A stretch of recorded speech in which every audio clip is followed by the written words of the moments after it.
3 август 2025 година. Ще погледнем някои присадки.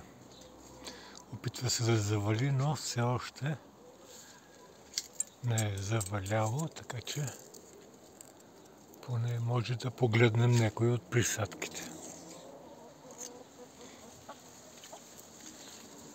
Изкарали са по 50 до 70 см.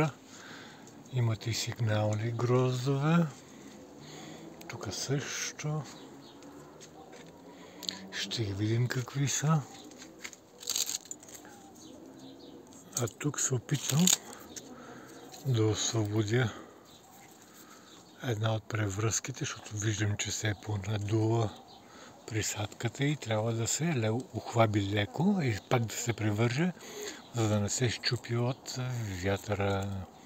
Имайте го в предвид, че като развържете, за да освободите надуванията в прихващането, е хубаво пак да се превърже, защото от вятъра могат да се разлепат тези калосирали повърхности. Това е присадка от началото на юни, черно на зелено. Виждаме как е калосирало добре. Не знам дали се вижда от това слънце, което много косо свети, но все пак предполагам, че ще се види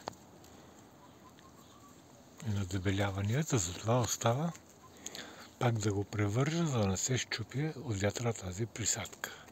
Отвих я просто да я погледна и за да ви я покажа.